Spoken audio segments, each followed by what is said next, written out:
हाय दोस्तों, नमस्कार। Prep exams के यूट्यूब प्लेटफॉर्म पर आप सभी का स्वागत है। आज हम लोग एसएससी सीएचएसएल एग्जाम 2023 9 मार्च 4 शिफ्ट में पूछे गए प्रश्नों को देखेंगे कि आज के 4 शिफ्ट में किस प्रकार के प्रश्न क्वेश्चन पूछे गए थे।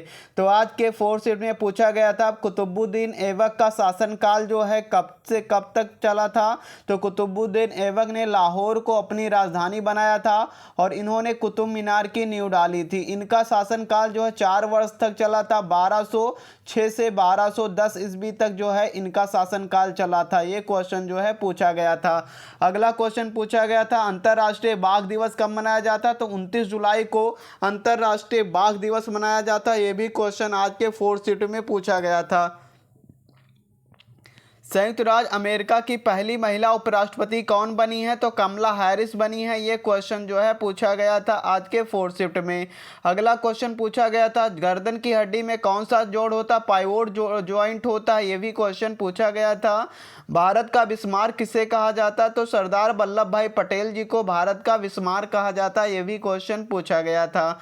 भारतीय संविधान का भाग 9 किससे संबंधित है। तो ग्राम पंचायत की स्थापना से संबंधित है। भारत की संविधान का भाग 9 ग्राम पंचायत की स्थापना से संबंधित है। अगला क्वेश्चन पृथ्वी की त्रिज्या कितनी है। तो 6371 किलोमीटर है। ये भी क्वेश्चन पूछा गया था। मिस इंडिया 2022 का खिताब किसने जीता है। तो कर्नाटक की सिनी शेट्टी। कौन। कर्नाटक की सिनी शेट्टी ने मिस इंडिया ग्रैंड फिनाले में फेमिना मिस इंडिया वर्ल्ड 2022 का खिताब अपने नाम किया है। ये क्वेश्चन पूछा गया था। अगला क्वेश्चन शुष्क जलवायु कौन से क्षेत्र में पाई जाती है। तो शुष्क जलवायु प्रदेश इसके अंतर्गत जैसलमेर, बाड़मेर, बीकानेर का पश्चिमी भाग, गंगानगर का दक्षिणी भाग और जोधपुर की फलौदी तहसील पश्चिमी भाग इसमें आता शुष्क जलवायु क्षेत्र में आता है। यह क्वेश्चन पूछा गया था। इन्हीं में से कोई एक ऑप्शन में रहा होगा। अगला क्वेश्चन पूछा गया था उदय शंकर किस शैली से संबंधित है। जो उदय शंकर थे ये आधुनिक नृत्य के जन्मदाता थे और एक विश्व प्रसिद्ध भारतीय नृत्य निर्देशक थे, जिन्हें अधिकतर भारतीय शास्त्रीय लोक और जनजाति नृत्य के तत्वों में पिरोए गए पारंपरिक शास्त्रीय नृत्य में पश्चिमी रंगमंच तकनीकी को जिन्होंने अपनाया था। आरबीआई की स्थापना ये पूछा गया था। आरबीआई से संबंधित 4th शिफ्ट में एक क्वेश्चन पूछा गया था। तो इसकी स्थापना 1 अप्रैल 1935 में हुई थी। जापान की मुद्रा का नाम पूछा गया था। तो जापान की मुद्रा येन है और इसमें ऐसा डायरेक्ट नहीं पूछा गया था। इनमें से 4 की मुद्रा दी गई थी और 4 देश थे, उन्हीं में से कोई गलत ऑप्शन चूज करना था। अगला है महिला एशिया कप 2022 किसने जीता है। तो भारत ने 7वीं बार और अब की बार श्रीलंका को हराकर भारत ने यह खिताब अपने नाम किया है। रेडिकल सिनोनिम्स मीनिंग पूछा था इंग्लिश में। तो बेसिक, एसेंशियल, ओरिजिनल में से कोई एक ऑप्शन में रहा होगा। अगला क्वेश्चन एक दुकानदार सामान खरीदते समय 20% और उसे बेचते समय 30% का लाभ कमाता है। तो उसका हमें क्या निकालना, कुल लाभ बताना है कि कितना होगा। तो इसको लगाने के लिए हम लोग एक फार्मूले का यूज कर लेंगे। x + xy अपॉन 100 का यूज कर लेंगे। x की वैल्यू 20%, इसकी वैल्यू 30% है। तो 20 × 30/100 कर देंगे।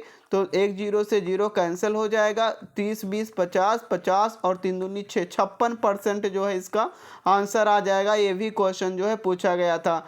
तो अगर प्रॉफिट लॉस से संबंधित आज के 4th शिफ्ट में 3 क्वेश्चन पूछे गए थे। तो 56% राइट हो जाएगा। अगला क्वेश्चन पूछा गया था किसी वस्तु के विक्रय मूल्य में 162 रुपये की वृद्धि कर देने पर उसकी 19% हानि और 17% लाभ बदल जाती है। तो उस वस्तु का हमें लागत मूल्य बताना है, क्या होगा। तो इसका लाभ प्लस हानि इक्वल टू योग, इस वाले पे हम लोग सॉल्व कर लेंगे। लाभ है हमारा कितना 17% और हानि दिया है 19% की वैल्यू 162 है। ऐड कर लेंगे 36% है, 36% की वैल्यू 162। तो 1% की वैल्यू हो जाएगी 162/36 और कितने का निकालना हमें 100% की वैल्यू निकालना है। तो 162 को 36 से भाग देंगे, 100 से गुणा करवा देंगे। तो इसकी वैल्यू हमारी 450 आंसर आ जाएगा। कितना 450 रुपीज़ इसका राइट आंसर हो जाएगा। अगले क्वेश्चन पे चलेंगे।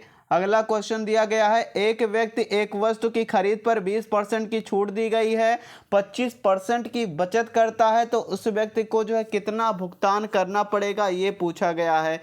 तो अगर इसमें दिया है 20% की वैल्यू 25 दी गई है, 20% की वैल्यू 25 है, तो हमें जो है कितना भुगतान, तो हमें 80% की वैल्यू निकालनी। तो सबसे पहले 1% की निकाल लेंगे, तो 1% की वैल्यू जो है 25/20 हो जाएगी। तो 80% की वैल्यू 25/20 गुणे 80 कर देंगे, तो 20 चौको 80 और 25 चौका 100, यानी 100 रुपया जो है रहा होगा, 100 रुपीज़ रहा होगा। ये भी क्वेश्चन जो है पूछा गया था। अगला क्वेश्चन पूछा गया था, 2500 रुपये के मूलधन पर 30% की वार्षिक दर से 3 वर्षों के चक्रवृद्धि ब्याज और साधारण ब्याज के मध्य में जो अंतर दिया गया है, ये क्वेश्चन पूछा गया था। तो इसका जो है P = D × 100 का square upon R square into 100 plus 300 plus R, इसी फार्मूले पे हम लोग इसको लगा लेंगे। तो P की वैल्यू 2500 दी गई है, D की फाइंड करना है, तो 100 और 100 हो जाएगा, अपॉन R की वैल्यू 30%, तो 30 और 300 और 30 330 हो जाएगा। तो ये हो जाएगा 0 से 0, 0 से 0 कैंसिल, 1 0 से 1 0 कैंसिल। इसको सॉल्व करेंगे तो D की वैल्यू हमारी कितनी हो जाएगी, 742.5 रुपीज़ जो है इसका आंसर हो जाएगा। तो ये अंतर जो है ये हमारा आ जाएगा इस फार्मूले पे रखने के बाद में। अगले क्वेश्चन पे चलेंगे। अगला क्वेश्चन जो है कोडिंग डिकोडिंग से संबंधित जो है 3 क्वेश्चन पूछा गया था। ब्लड रिलेशन से संबंधित क्वेश्चन पूछा गया था। ट्रिग्नोमेट्री से संबंधित जो है 3rd शिफ्ट में भी क्वेश्चन पूछा गया था, 4th शिफ्ट में पूछा गया है। DI से संबंधित जो है 5 प्रश्न जो है पूछा जा रहा है। हर शिफ्ट में DI से संबंधित 5 क्वेश्चन पूछा जा रहा है। मिरर से संबंधित क्वेश्चन पूछा गया था। इंग्लिश से एडम्स एंड फिराज से संबंधित जो है क्वेश्चन एडम जो है इससे पूछा गया था। तो ये एडम्स एंड फिराज से संबंधित जो है 3 क्वेश्चन जो है आज के 4th शिफ्ट में पूछा गया था। मिरर से संबंधित क्वेश्चन पूछा गया था। इसमें क्या था, हमें मिरर इमेज से संबंधित जो है क्वेश्चन पूछा गया है, मिरर इमेज बताना था। अगला क्वेश्चन जो पैसेज से संबंधित जो है 5 क्वेश्चन जो है पैसेज से संबंधित पूछा जा रहा है।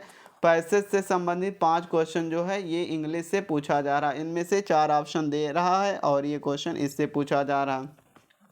अगला जो है पूछा गया था, इसमें PQRS से संबंधित क्वेश्चन पूछा जा रहा है। PQRS से संबंधित क्वेश्चन जो है इंग्लिश से पूछा जा रहा है। इसमें हमें क्या करना है, इसको हमें ऑर्डर से लगाना है, मतलब किस ऑर्डर में क्या होगा, मतलब और एरर से संबंधित क्वेश्चन भी जो है पूछा जा रहा है। एरर डिक्टेशन से क्वेश्चन आज के जो है 4th शिफ्ट में पूछा गया था। अगला क्वेश्चन जो है वोकैब से संबंधित क्वेश्चन पूछा गया था। वोकैब में जो है हमारा अपोजिट आ गया, सिनोनिम्स आ गया। इस टाइप से जो है कम से कम 5 से 6 क्वेश्चन हर शिफ्ट में ये जो है पूछा जा रहा है। तो हम लोग क्या करेंगे, इंग्लिश पे जो है हमें ध्यान देना, इंग्लिश और जो है इंग्लिश मैथ पे जो है ध्यान देना है। बाकी रीजनिंग और जीके जीएस तो ये इजी ही आ रहा है, ठीक ठाक आ रहा है। अगर अच्छी से पढ़ाई किए तो ये सारी चीज़ें जो है आ रही हैं। आगे हम लोग देखेंगे, ये जो थी आज के 4th शिफ्ट में पूछे गए कुछ प्रश्न थे। इस टाइप से अगर देखा जाए तो आज के 4th शिफ्ट में जो है ये सारे क्वेश्चन पूछे गए थे। ये मैथ से क्वेश्चन, कोडिंग डिकोडिंग से जो है सिंपल क्वेश्चन पूछा जा रहा है। कोडिंग डिकोडिंग से अगर बात किया जाए तो कोडिंग डिकोडिंग से संबंधित हमारा क्वेश्चन जो है सिंपल पूछ रहा है। इसमें हमें क्या करना है, जैसे A to Z के बीच में हमें क्या करना, कोडिंग लर्न कर लेना है। चाहे हम लोग अगर चाहें तो एसओटी के माध्यम से भी लर्न कर सकते हैं, 5, 10, 15, 20 और 25। इस टाइप से अगर हमें कोडिंग पता होगी तो बहुत ही इजी से जल्दी से ही हम लोग इस मेथड से इसी के कोडिंग को जो है हम लोग फाइंड कर सकते हैं। आगे जो है श्लॉक से संबंधित जो है क्वेश्चन इसमें पूछा गया था। श्लॉक से संबंधित एक क्वेश्चन जो है पूछा गया था। अगला जो है इसमें क्या दिया गया था, 2 से 3 क्वेश्चन जो है प्रॉफिट एंड लॉस से कुछ क्वेश्चन पूछा गया था। प्रॉफिट लॉस से क्वेश्चन पूछा गया था।